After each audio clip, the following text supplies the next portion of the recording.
Hi అండి. ఈరోజు మా బాబు వంట చేస్తున్నాడు. అల్లం వెల్లుల్లిపాయ పేస్ట్ దంచుకోవాలంటే అండి ఫస్ట్. అలానే ఈరోజు చికెన్ గ్రేవీ కూర బగారా రైస్ చూపిస్తున్నాడండి మీకు. చికెన్ శుభ్రంగా కడిగేసుకొని ఒక స్పూనుడు కారం వేసాడండి.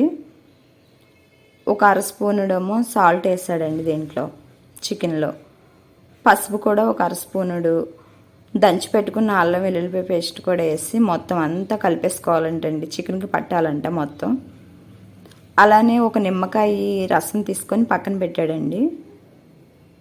ఇలా చేస్తేనంటే అండి జ్యూసీగా ఉంటుందంట చికెన్ కూర. చాలా బాగా చేస్తాడండి. పెసరట్లు, మినపట్లు, పూరీలు, చపాతీలు, ఆమ్లెట్ అన్నీ బాగా వేస్తాడు. స్టవ్ వెలిగించుకొని కుక్కర్ పెట్టాడండి. కుక్కర్లో 2 స్పూన్లు నెయ్యి వేసాడు బగారా రైస్ కండి. ఇందులోనే 2 స్పూన్లు నూనె కూడా పోస్తున్నాడండి. బిర్యానీ ఆకు, చెక్క, లవం మొగ్గ, యాలకి అండి, అనాస మొగ్గ అన్ని మసాలా దినుసులు అన్నీ వేసాడండి బిర్యానీకి సంబంధించినవి. ఇందులోనే జీడిపప్పు వేసాడండి ఒక 8 పప్పులు. పొడవుగా కట్ చేసిన ఉల్లిపాయ ఒక ఉల్లిపాయ వేసి దోరగా వేపుకోవాలంటండి. ఇవన్నీ పచ్చిమిరపకాయలు, పుదీనా కూడా వేసి దోరగా వేపాలంటండి. చాలా బాగా వచ్చిందండి. మీరు కూడా ఒకసారి ట్రై చేయండి. అల్లం వెల్లుల్లిపాయ పేస్ట్ కూడా వేయాలంటండి ఈ బగారా రైస్లోకి. మొత్తం అంతా ఒకసారి దోరగా వేపుకున్నాక మనము బియ్యం కూడా వేసుకున్నాం. 2 గ్లాసులు బియ్యం తీసామండి. ఈ 2 గ్లాసుల బియ్యం శుభ్రంగా కడుక్కొని ఒక అరగంట పక్కన పెట్టిన బియ్యం అండి. ఇందులోనే 1 నిమిషం మగ్గాలంటండి బియ్యం కూడా. అప్పుడు ఈ బగారా రైస్ పొడి పొడిగా వస్తుందండి. గ్లాసుకి 2 గ్లాసులు నీళ్ళు పోస్తున్నాడండి. 4 గ్లాసులు నీళ్ళు పోసాడండి.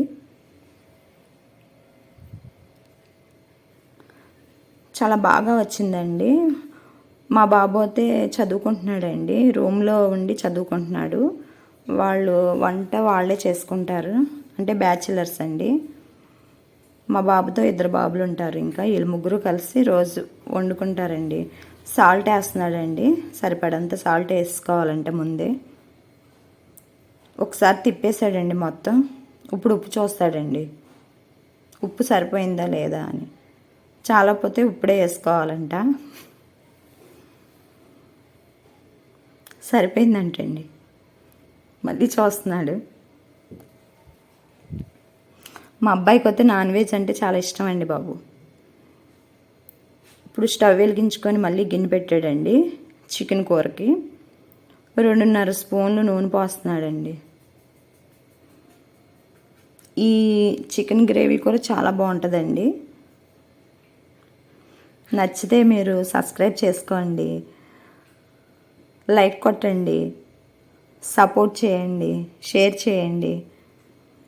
బిర్యానీ ఆకేసాడండి. ఇప్పుడు కరివేపాకు కూడా 2 రబ్బలు వేసాడు. సన్నగా కట్ చేసుకున్న ఉల్లిపాయలు ఒక 2 ఉల్లిపాయలు, 4 పచ్చిమిరపకాయలు తీసుకున్నాడండి. ఇవన్నీ దోరగా ఏగడానికి ఒక అర స్పూన్ పసుపు, ఒక అర స్పూన్ సాల్ట్ వేస్తే తొందరగా ఏగిపోతాయని చెప్తున్నాడండి. దోరగా వేపుకోవాలండి అడుగంటుకోకుండా.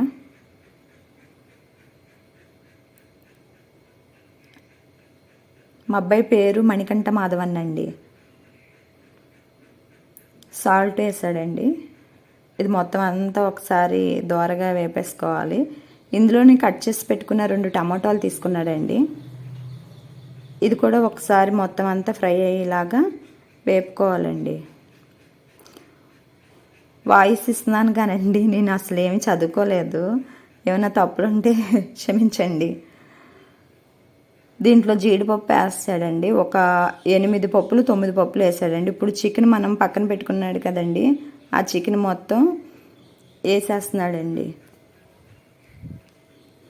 ఈ ఉల్లిపాయలు మగ్గిన దాంట్లో ఈ చికెన్ మొత్తం కలిపి పెట్టుకున్న చికెన్ అంతా వేసేస్తున్నాడండి. ఈ చికెన్ అలా ఒక 3 నిమిషాలు మగ్గాలంటండి. నీళ్ళు చికెన్లోంచి వచ్చే నీళ్ళు, టమోటాల్లోంచి వచ్చే నీళ్ళన్నీ మగ్గేదాకా మగ్గబెట్టుకోవాలంటండి మూత పెట్టి. ఒకసారి కలుపుకుంటున్నాడండి మొత్తం అంతా కలిసేలాగా. వంట చేయడం అంటే మా అబ్బాయికి చాలా ఇష్టం అండి. ఇప్పుడు మూత పెట్టుకుని మగ్గబెట్టుకున్నాక ఒకసారి మగ్గిపోయినాక మూత తీసండి దీంట్లో 2 స్పూన్లు కారం, తగినంత సాల్ట్ అండి. ఇందాక సాల్ట్ వేసాడు కదా, అందుకే తక్కువ వేస్తున్నాడండి. 1 స్పూనుడు సాల్ట్ వేసాడు. ఇందులోనే ఒక చికెన్ మసాలా పొడి వేసాడండి, 1 అర స్పూనుడు. గరం మసాలా 1 అర స్పూనుడు వేసాడు. ధనియాల పొడి కూడా 1 అర స్పూనుడు వేస్తున్నాడు. నచ్చితే సపోర్ట్ చేయండి. ఇదంతా మొత్తం ఒకసారి కలిపేసుకొని ధనియాల పొడి కూడా 1 అర స్పూనుడు వేసాడు. మొత్తం అంతా ఒకసారి కలిపేసుకొని చాలా బాగా వచ్చినాయండి. బగారా రైస్ కానీ చికెన్ గ్రేవీ కూర కూడా చాలా బాగా చేశాడు. కోడిగుడ్డు పులుసు కూడా బాగా పెడతాడండి. అక్కడ మరి రూమ్లో వీళ్ళే వండుకుంటారండి. హాస్టల్ ఫుడ్ నచ్చక రూమ్లో ఉంటున్నాడండి. మొత్తం అంతా ఒకసారి కలిపేసుకొని మూత పెట్టుకోవాలంటండి. ఇప్పుడు ఒక చిన్న టీ గ్లాసు నీళ్ళు పోసాడండి.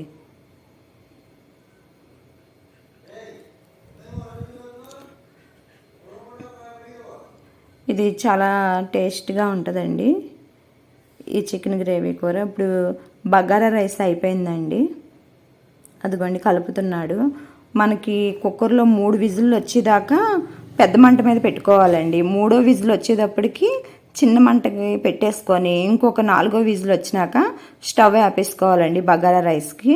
అప్పుడు బాగా వస్తుంది. విజిల్ ఆవిరంతా పోయినాక తీసి చూడాలండి. అప్పుడు పొడి పొడిగా చాలా బాగా టేస్ట్గా వస్తుందండి. ఆవిరి మీద తీసా